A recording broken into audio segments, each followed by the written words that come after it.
They took this route in the opposite direction 4 months ago, driven out by the military operation launched against the Taliban. The people displaced from Swat are returning to their valley by the hundreds of thousands, again pushed by the army, who says the insurgency there has been quashed. Of course we're scared, but we have no choice but to go back. Children have returned to the streets of Mingora, Swat's biggest town. As for the Taliban, they have disappeared, but evidence of their former presence remains. It's people from here who wrote that. The Taliban are terrorists.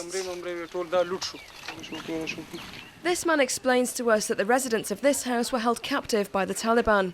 Women and children used as human shields against the army offensive. Can you see?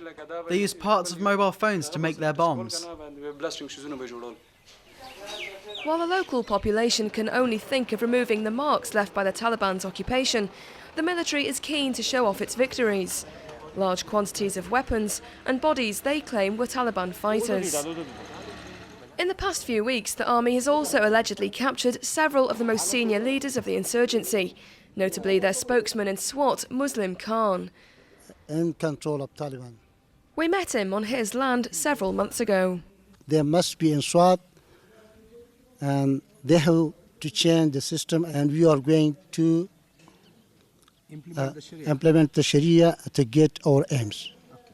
In Swat, the Taliban lost their face and their voice. Now locals are starting to go home. A huge number of people have returned. They are satisfied with the operations. They are relatively satisfied with the present security state, level of security, and they are helping the army in arresting the militants. So therefore, if you consider this, I would say it is a great success of the military operation. Officially, the Pakistani commandos tracked down and killed hundreds of Taliban entrenched in Mingora. But the walls of the town tell a different story. The place has been flattened by army bombs, but there's no trace of a major ground offensive, and nobody knows where the thousands of Taliban who held Swat have now fled to.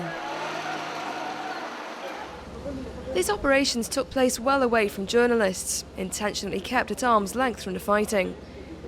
The military push here was supported across the board politically in Pakistan, although some would like it to go even further. It's not in the Swat that we need to tackle the problem of the Pakistani Taliban. There are other places where the army needs to intervene. Punjab, for example, something needs to be done there, and also in Waziristan.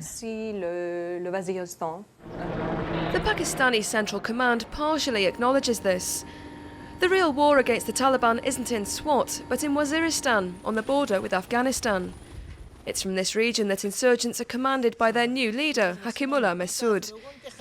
But for the moment, the Pakistani army is reluctant to move into the new ground.